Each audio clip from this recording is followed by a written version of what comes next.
Quick message before the video, if you haven't already, go follow me on Instagram for more content over there. I'm thinking of doing a giveaway at 2 or 3,000 followers. Thank you. A few weeks into this season, I sat down and really dug into how Juan Soto was doing at the plate, and it wasn't very good. In fact, it was pretty bad, at least by his standards. He was still working counts and taking a lot of walks, something he's done his whole career up until this point, walking more times than he had struck out to start 2023, and his on-base percentage was pretty good. Other than that, though, Soto seemed pretty lost at the plate. His overall production was nowhere near where it was with the Nationals. He was batting under 200, was not hitting for too much power or any extra bases. He just wasn't really that good to kick off his first full season with the Padres. So I then brought up something that a lot of people were thinking, something that maybe even included Juan Soto and his agent Scott Boras themselves thinking, did Juan Soto screw himself out of millions of dollars? Last summer, almost about a year ago around this time, Juan Soto and the Nationals, or at least Scott Boras and the Nationals, were negotiating a potential contract extension, and the Nationals dished up a ton of money.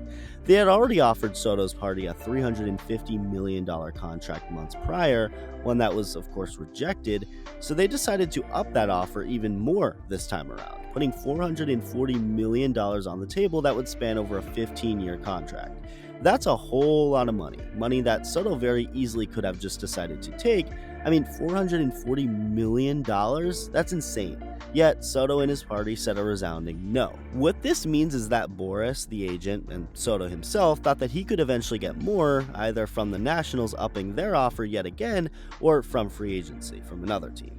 Stuff like this is something a lot of big star players do. Sometimes it works, other times it doesn't work. Aaron Judge, for example, well, he's a success story. Turned down a $213.5 million contract extension with the Yankees before the 2022 season, a season which was his last before free agency, betting on himself to have a great year and make him worth more on the market. Well, Judge went out and broke the American League record in home runs, having one of the single greatest offensive seasons of all time and winning the American League MVP award, going on to sign for $360 million in the offseason, so about $147 more than he would have gotten if he played it safe and did not bet on himself. On the flip side, though, you have a guy like pitcher Tim Lincecum. Tim Lincecum, who reportedly turned down a 5-year, $100 million extension after the 2011 season, signed a 2-year, $40.5 million extension instead to hit free agency sooner, only to then sign a 2-year, $35 million contract as a free agent, and then his 1-year, $2.5 million contract with the Angels before retiring. So instead of accumulating $100 million,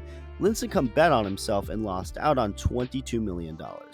As the days continued to go on, my biggest fear about Juan Soto started to loom, which was that he would end up more like the Tim Lincecum situation, still getting a lot of money, but losing out on a pretty good amount by betting on himself. Things just did not look good at the plate for Soto. He still has one more year on his contract after 2023 for 2024 before reaching free agency before the 2025 season, but he just didn't look like the same guy we grew to love on the Nationals. And it had been going on for a while now, as he wasn't necessarily that great after being traded last year. So, what's going to happen?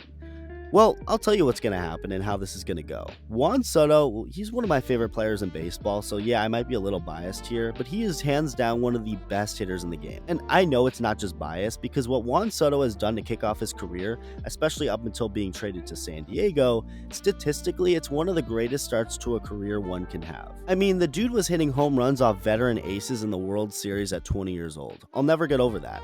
And what also impresses me about Soto, something that has really made me and so many love his game, is how confident he is up at the plate. He doesn't give a shit who you are, how established or talented of a pitcher you are.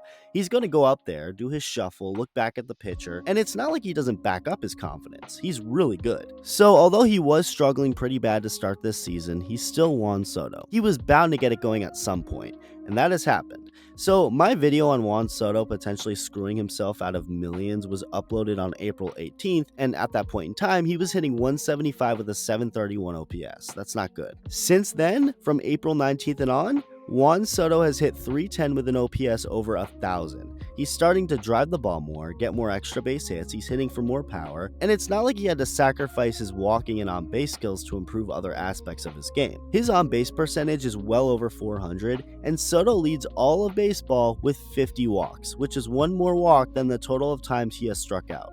And just recently, the Padres went into Yankee Stadium. You know, a ballpark that isn't necessarily the easiest place to play. Under the bright lights, a lot of people rooting against you, a good team on hand. Will that slow Soto down? Not a chance in hell, as he'd go deep for a shot into the second deck off a lady's head, and in the second game of the series, despite not getting any hits, he still walked twice. That's Juan Soto at his best. He can do anything. He can hit the ball hard, hit doubles, hits for power, but then also, of course, has an incredible eye and plate discipline that allows him to also walk more than anyone. He's so incredibly dangerous at the plate right now, and just like every day he looked weaker and weaker at the plate to start the year, he's looking stronger and stronger now as each day passes by. Juan Soto is back. It looks like my video a little over a month ago woke up a beast, and I'm not complaining. I love Juan Soto. Hope he gets as much money as possible, and with the way he's going right now, it looks like he may be unscrewing himself over. Let me know what you think. Thank you for watching, and I'll see you in the next video.